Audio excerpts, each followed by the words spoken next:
The outer rim of the reel faces up the way. This is so as to avoid scratching and damaging the reel when line is pulled off.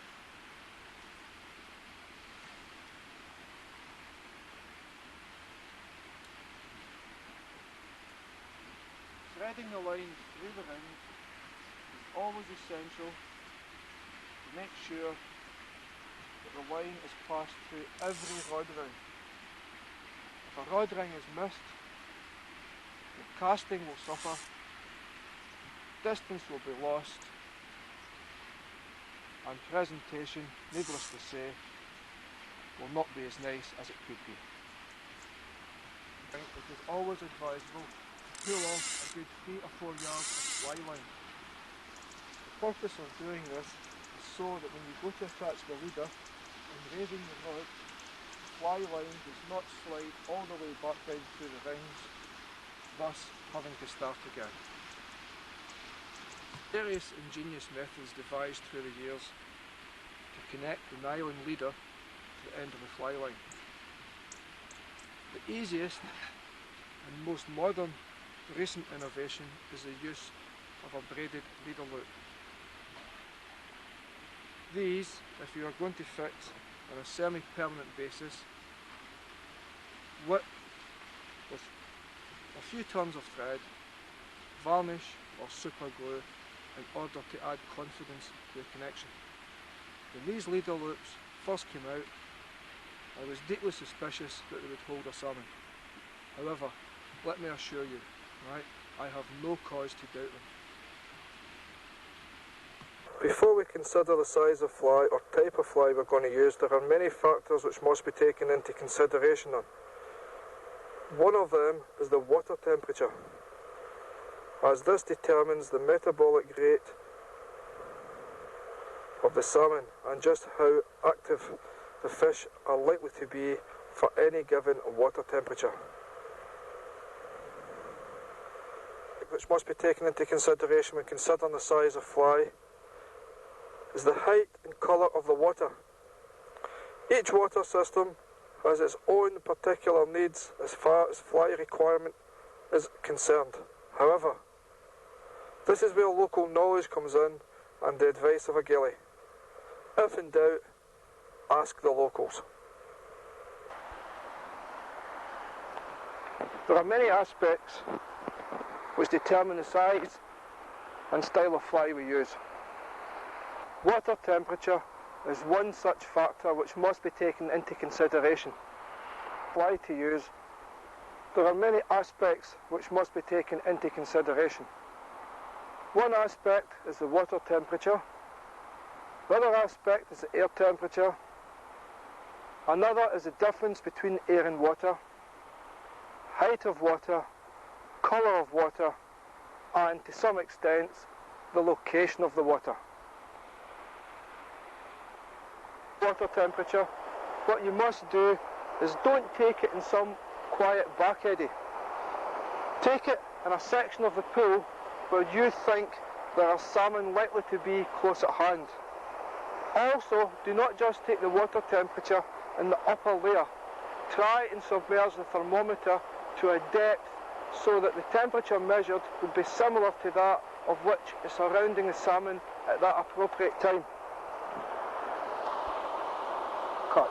Taking the temperature of the water, the air, and taking note of the general water conditions, clarity, height, etc., we can then choose our fly. Some acknowledged experts claim that if the water is above 45 or 48 degrees Fahrenheit, fish will rise to a floating line. This in some instances I have found to be acceptable, but it is only a guide, and one must use experience in order to decide which fly to use. If the water is generally low, and there is at least a 5-degree difference between the temperature of the water and the temperature of the air in favour of the air, I will be inclined to use small flies such as these, fished in conjunction with a floating line and presented at a depth of approximately 6 to 9 inches. When the water is a touch on the cold side, and running high, the best option is to present a fairly large fly, a colourful fly, deeper in the water. Even during the summer months, large flies are not confined to spring and autumn. A large colourful fly fished at the tail of a pool during a spate, such as these Waddingtons, will often produce a summer grouse or salmon. Nobody really knows what the salmon fly is meant to represent. However, it is a known fact that salmon while at sea feed on shrimps, prawns and other type of krill-like crustacea. In order to simulate these flies, or these food items, a number of shrimp or prawn type flies have been invented over the years. Whether in actual fact they look like a shrimp or a prawn to the salmon is anybody's guess. However, these flies are highly effective from the spring right through to the cold, dying days of autumn. With the rod, chosen our fly and fly line, the next thing we must do before we even wet our line is consider where in the pool the salmon will lie. When the river is in spate, as this river, the Bladnoch, is today, running at 2.5 feet, an ideal place is at the tail of a pool.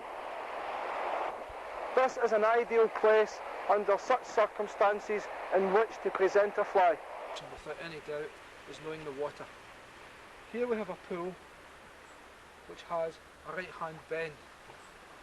During high water the fish will be inclined to lie off the island down the right hand side, while during low water the fish are inclined to lie down the length of the left hand bank, indicating where the angler is fishing.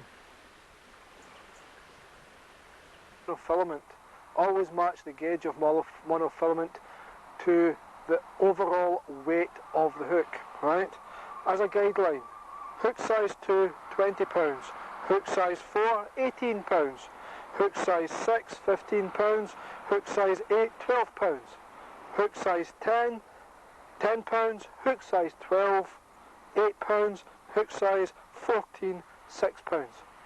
Basically, as a rule of thumb, if you're using the floating line, you want a monofilament leader of at least 9 feet.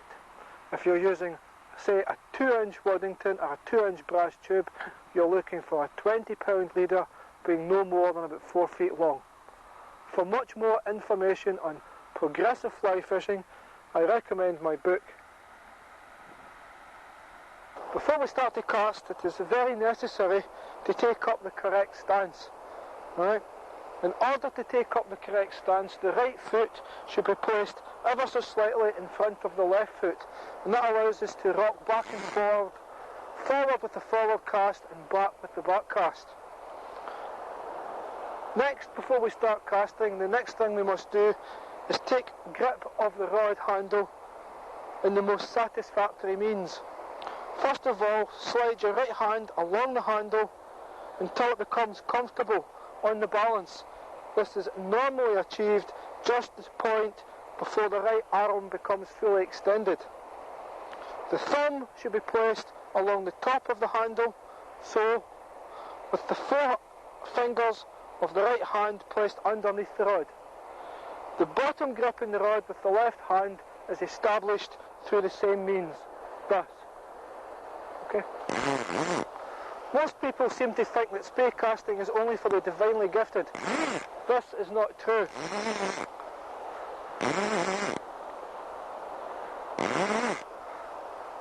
In order to execute a spey cast, we must first wait until the line has come to the position of dangle below the rod point.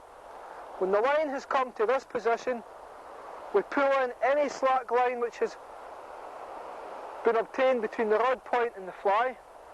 We raise the rod point to a position just about 11 o'clock. We scribe a large capital C and then punch the line out as follows.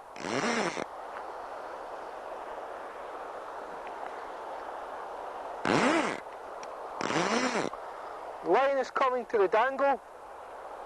We're about to make a new cast. Pull in slack line, we raise the rod point so, we scribe a large capital sleeping C and punch the line out so. Slack line, raise the rod point, create a large capital C and punch the line out.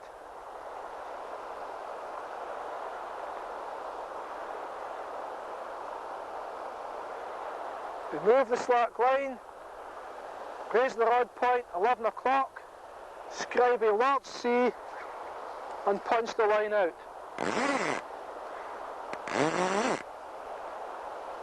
With this particular cast, it is easy to achieve distances in excess of 40 yards. Remove the slack line, raise the rod point, scribe the capital C and punch the line out. We have pulled down 2 or 3 yards of line, we are raising the rod point, we are scribing the large C, the line is dumped on the surface and we punch the line out.